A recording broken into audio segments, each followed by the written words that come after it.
Hello guys, welcome back to yet another video. Now this is quite a special video on the channel since we are talking about the Dragon Ball Super English dub as well as the Dragon Ball FighterZ dub and the Super Saiyan Rose Goku Black voice. But I am not alone, as this is a special video with KAL'S Kingdom. Please say hello. Hey man, thanks for having me on, I appreciate it. The first thing I wanted to talk about was the gradual sort of transition from the Goku Black gruff voice, you know, from his base form, to the more Super Saiyan Rose Goku Black voice, how that sounds very British and pompous, and how that there is a actual transition. It's not like in Xenoverse where it was, you know, Goku Black's base form is, you know, the gruff, and then Super Saiyan Rose was immediately, you know, British. You know, there's a gradual transition now between these with episode 50, and I believe that this was a very smart choice because in the Japanese dub of Dragon Ball Super, Goku Black does have a slight change in tone and in voice when he transforms into Super Saiyan Rose, but in the Japanese it's way more subtle, and in English you can't really convey that same subtleness.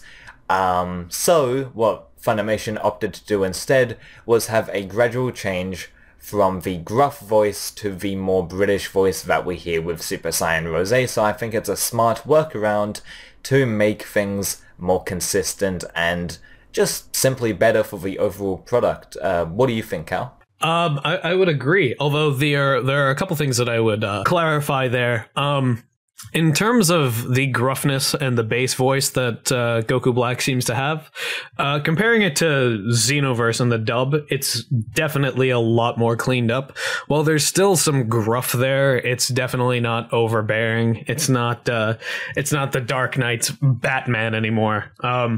It's definitely a lot more reserved, a lot more balanced, and I think that it's just the right amount of gruffness.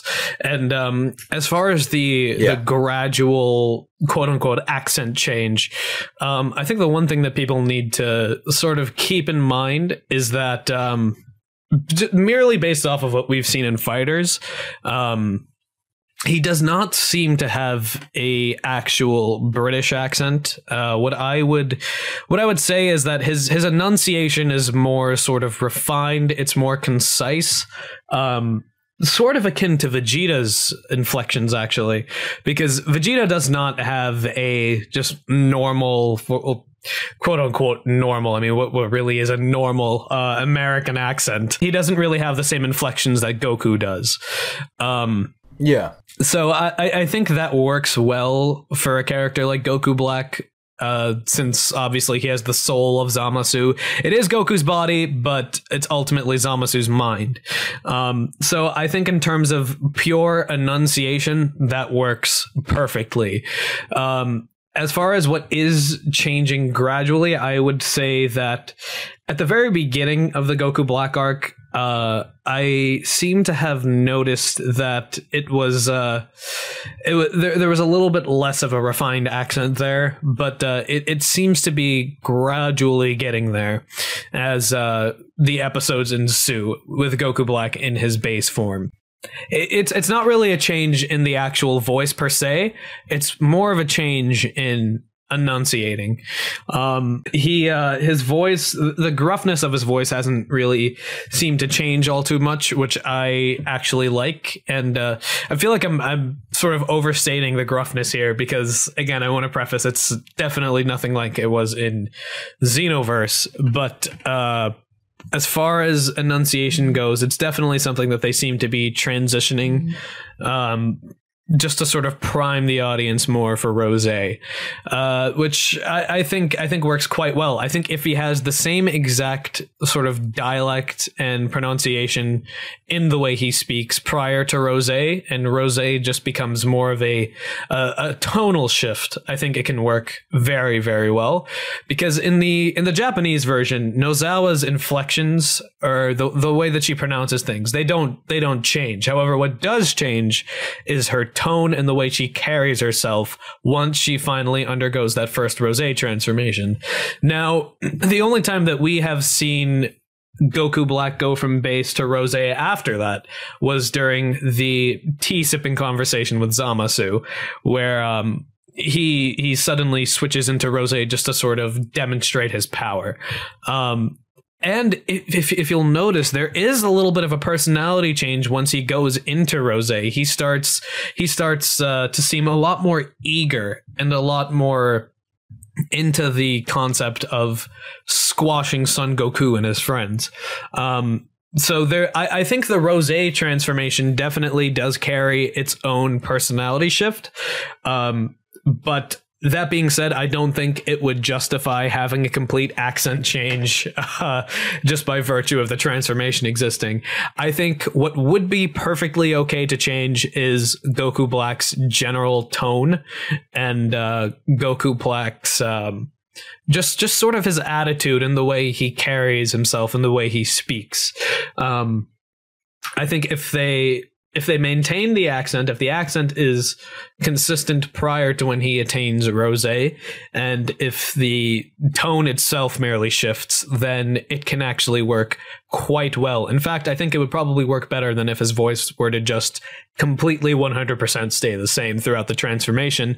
And, if your argument is faithfulness to the Japanese, it would also work because, like I said, Nozawa's enunciation doesn't change throughout, but the tone of her voice definitely does when she switches between base and Rosé. All I would say is that the change can't be too jarring.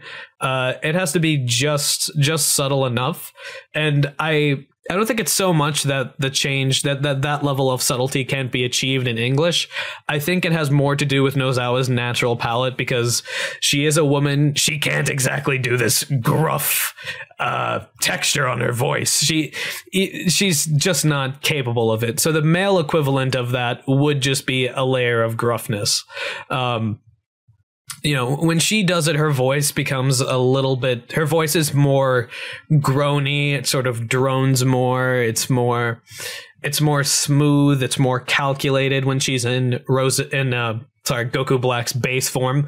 But once she activates Rosé, there seems to be this sort of regal attitude. The Goku Black is not nearly as soft spoken as he was before.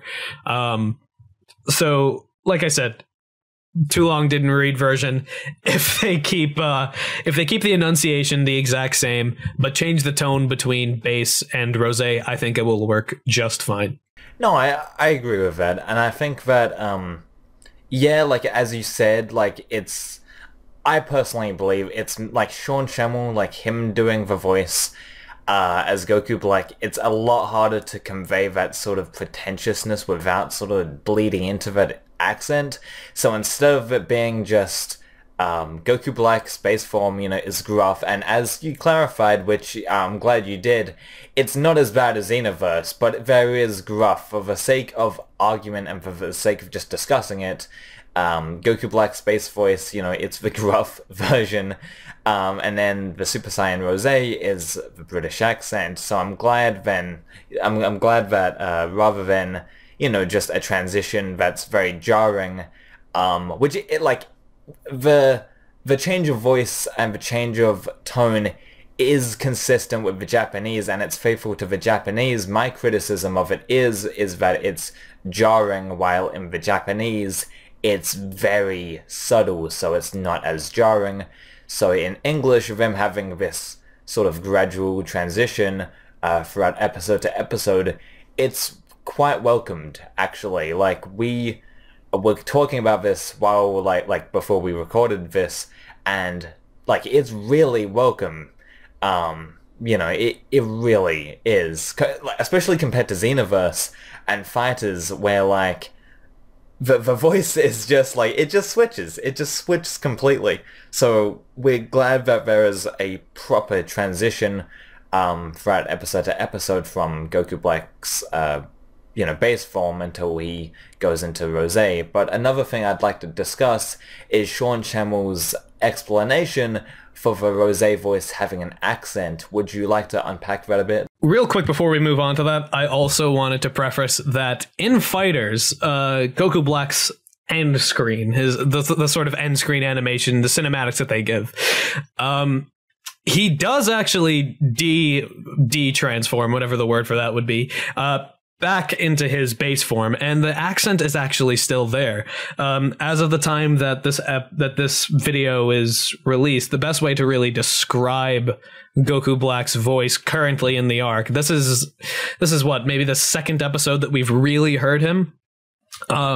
You know, there was obviously his debut in the first episode of the Future Trunks arc, but he only had one line. So this is basically the second episode where we've really had a good listen to his voice.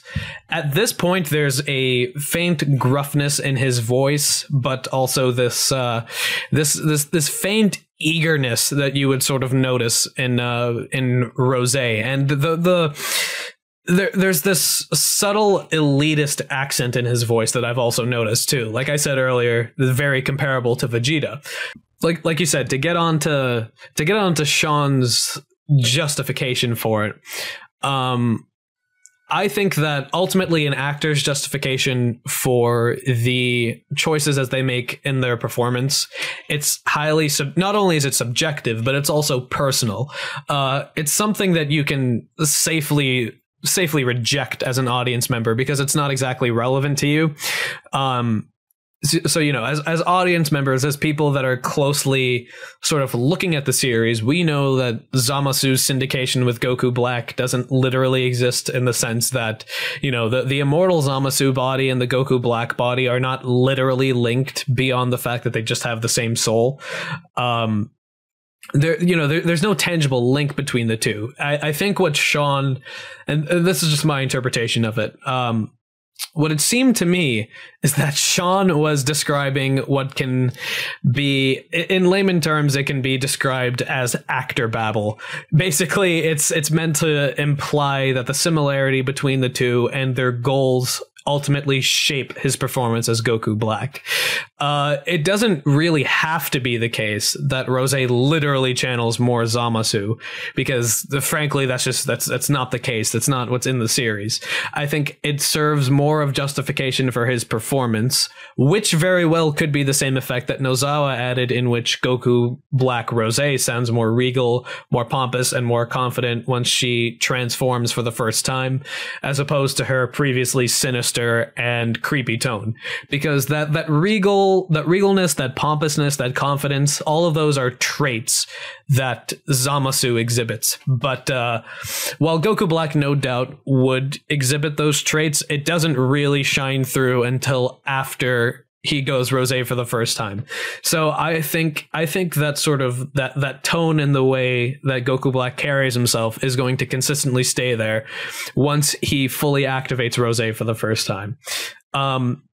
So yeah, while Sean's justification for Rosé channeling more Zamasu, well, I don't think that's literally true. I would say that it works, that his own headcanon could solidify his performance and potentially make it better, in the sense that by the time Goku Black activates Rosé, you know, that his personality is more personified through that performance.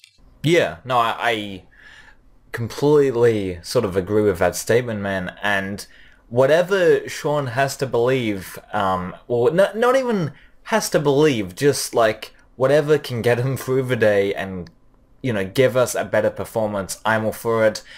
You know, he can believe whatever he wants, he can make up whatever he wants, as long as it doesn't bleed into the script, and I don't think it will. I think, as you just said, it's just him justifying himself, you know, just to give a better performance. You know, that's completely welcome in my eyes, and while he didn't say this as fact, that is a great sort of, you know, analysis on what he said, and I think that's a far, you know, a far more intellectual and like intelligent analysis of what he said than some of the commenters on Reddit, because some of them were quite hostile, you know, which again, we don't know exactly what he meant, by the AMA comment on Reddit. We'd like maybe, for all we know, he actually could believe that, Rose and like, Zamasu, like he could actually believe his headcanon, but we're not sure. I think I want to say, for the record, I think he probably does believe it, but my point is that whether or not he truly believes it doesn't really matter, as long as it doesn't bleed into the script. Like I said, his headcanon could very well serve to produce a better performance, in which case I'm all for it. I think the people that were criticizing his headcanon as fact may not have been sort of looking at the greater picture of him saying it. Because like ultimately what Sean Schemmel thinks of the character he plays doesn't really matter. The final product that's delivered on screen is what ultimately matters more. I think what people seem to have a problem with mostly is that Sean seemed to think that the fans couldn't possibly know more about Goku than he does just because he plays the character. I mean, that's a fair gripe to hold with him. But the other thing to really keep in mind is that the thing that I think Sean could keep in mind is that this isn't like an original film where if you're an actor playing a character, you genuinely do understand the character probably better than anybody else that's on the set. It's Dragon Ball Super is a pre-established work.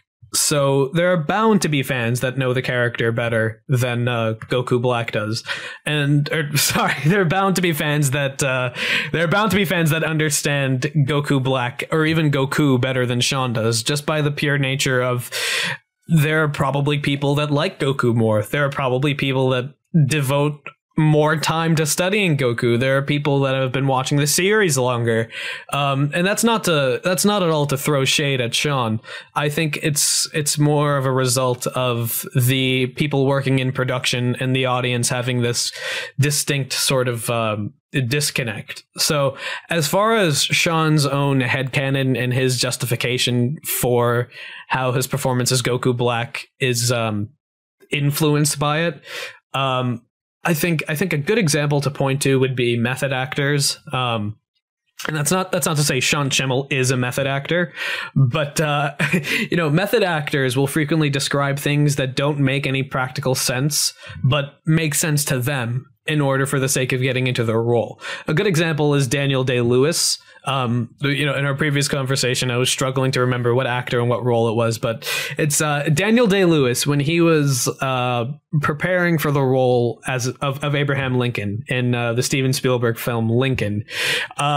He basically pretended to be Abraham Lincoln. He would waltz around his house. He would pretend not to know what a cell phone was. He would receive a cell phone call and just be like, "What is this infernal contraption?" While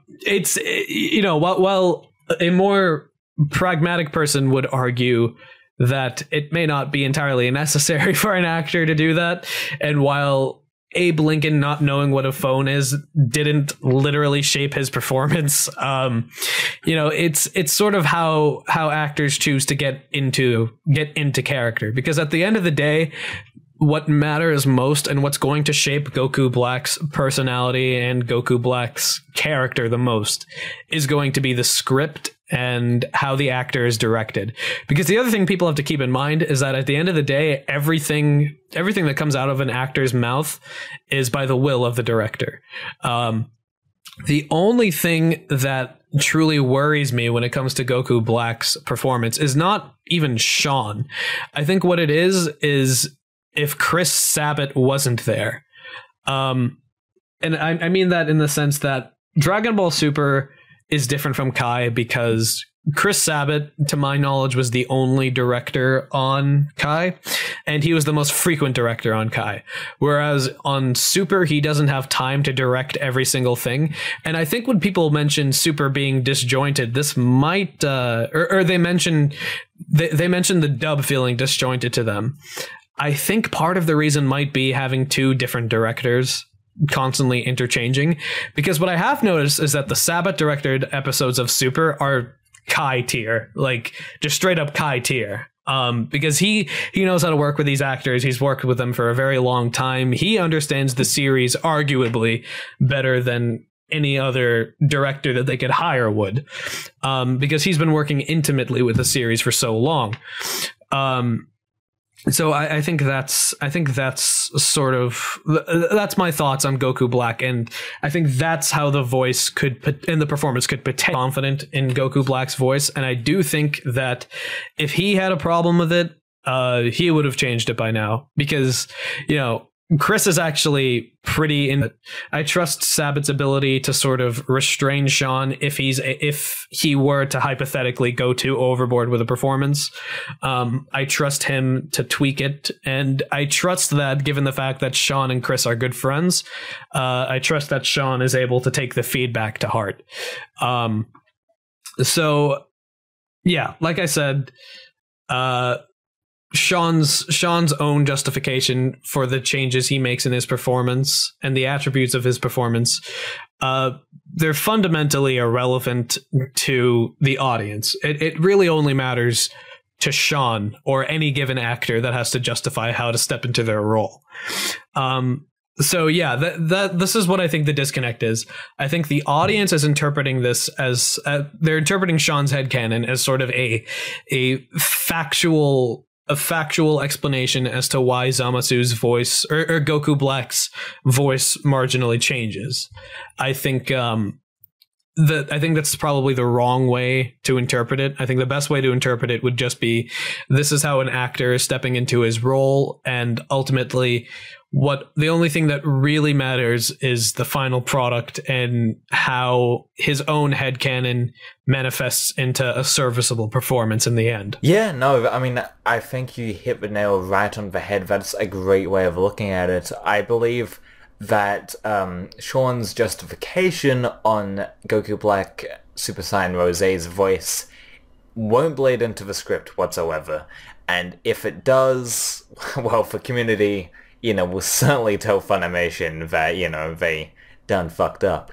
But to conclude the video, Goku Black's English voice, I believe it's honestly far better than Xenoverse, and even Fighters, like, it came a long way.